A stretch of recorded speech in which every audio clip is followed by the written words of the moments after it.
This is a very big week for mortgage rates. Right now, mortgage rates continue to slide based on more purchasing of mortgage-backed securities, bonds, easing of inflation, reduction in oil prices, things like that.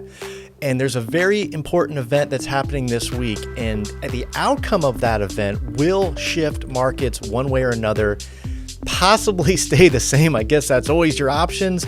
But right now, we're going to talk about the big event that concludes tomorrow and what it means for mortgage rates, what to look out for, what probably won't happen, and what probably will happen. With that, I'm Joe Harris. I'm Chief Operating Officer at Morgan Financial. I've been in the mortgage business for over 20 years. And I've overseen billions of dollars of loans of production here at Morgan Financial. That being said, the big event this week is the Federal Open Market Committee meeting, and it's the first meeting with Trump appointee Kevin Warsh. And Kevin Warsh is the appointee from Trump, obviously, and Trump for the last, however many, since he's been in office, has been pushing last Fed Chair Powell to lower the rates. Now, Kevin Warsh is a different being altogether. I like him for a couple of reasons. One, he's pro-crypto. I'm a big crypto guy, but this is not a crypto show. But the other reason I like him is his philosophy on how to have a strong economy through the markets and through the tools in which they have. Remember, the Fed has a dual mandate. That dual mandate says that they're going to keep inflation in check, and what they mean by in check is around 2%, and they want to keep employment full. And if one of those slips, they have some tools to negotiate that. And one of the tools they use is the federal funds rate. And that's the rate at which banks borrow money overnight. And it helps. The more money that they lend out at a cheaper cost, it puts more money back into the economy and fuels growth. But if you have inflationary times, typically those rates are higher because they want to slow growth down, so it slows inflation down, because inflation really makes you be able to buy less money or less goods and services with your money. So that's not good for the average person out there. It reduces the value of their dollars. And obviously unemployment's bad because the less people that are employed, the less people that can pay taxes, pay into the system, have a good quality of life and all those things. So those are the dual mandate. Now, Kevin Warsh is a little bit different. See, the Fed has a balance sheet, and that means that they have assets on their balance sheet. Let's go back to 2008, during the financial crisis in 2008, where I was deep in the thick of it.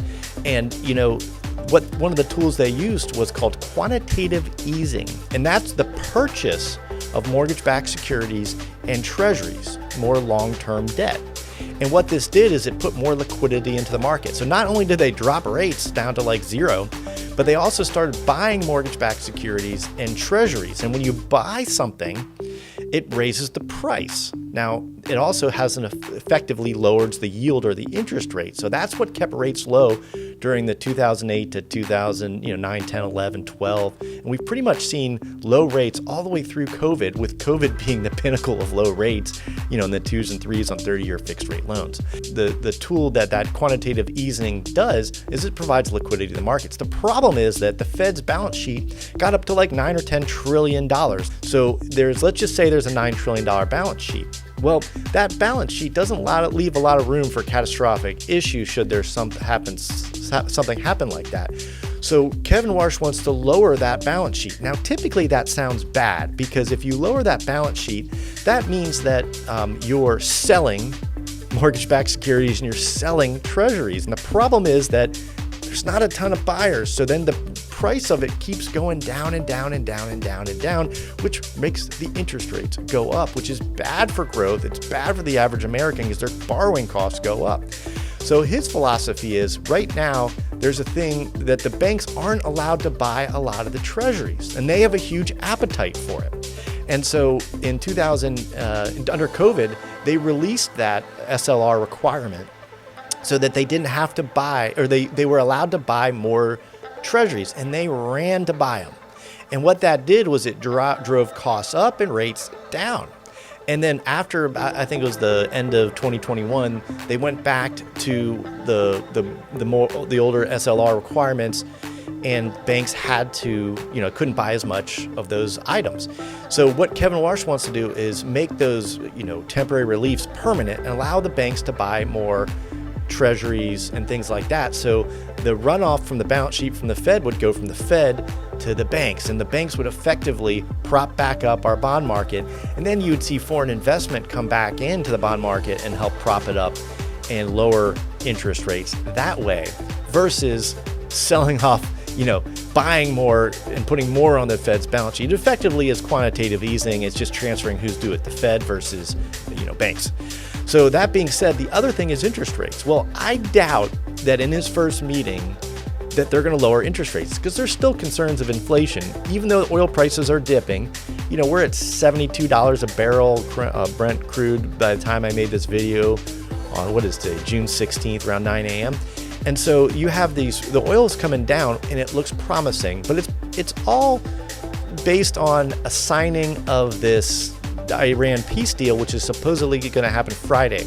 If that doesn't happen, look to see oil prices jump back up and issues there, and mortgage rates to come right back with it.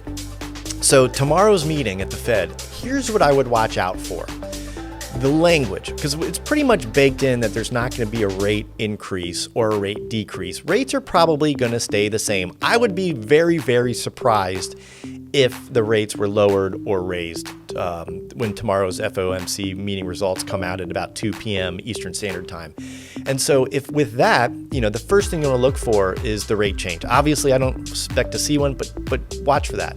The next thing is very important is the language that the new Fed chair uses, because it's going to be forward-looking in how he's going to act. If he starts to say things like, we're going to decrease the balance sheet runoff, if we're going to sell assets, buy assets, it's the language they use that's going to say is he's going to be hawkish or dovish. Hawkish meaning that he's going to be more conservative, and when I say conservative, I mean it in the financial sense of wanting to keep rates high and be more in tune with inflationary items that might possibly happen, or dovish meaning hey, let's run this thing hot. There's a lot of different ways to look at it, but I would say look for the language that describes how he's going to use the assets on the Fed balance sheet and what tools he might use at his disposal. I would not look for any rate changes tomorrow, but the language is going to be absolutely imperative, and he's going to give us an insight to how he's going to act moving forward. And it's those moments that I would pay very close attention to. We're going to give you an update after the FOMC meeting tomorrow to let you know what to do with rates. Right now, I'm still of a locking bias going into Friday. I still think you buy the rumor, you sell the news, and I do think that after if Friday's deal with Iran gets signed in Switzerland and everything goes honky-dory, I believe that you're going to see a profit taking in the bond market, which is going to lead to rates, spiking a little bit, after that happens. And because, if Monday we had the rates improve, Tuesday looks like rates are going to improve again today. The bond market keeps going up in price. We're about to go through a ceiling of resistance, which means rates could bounce even higher, or the price of the bond could bounce higher and rates could go lower. But it's all predicated on a deal being signed on Friday, and the language of the Fed chair, the new Fed chair, the incoming Kevin Warsh Fed chair tomorrow, going somewhat well. And we will give you a full update tomorrow, so tune back in. If you're not a subscriber, this is an old channel that's been revived. Hit the subscribe button. If you had any value in what I said today, hit the like button. And with that, I'll see you next time.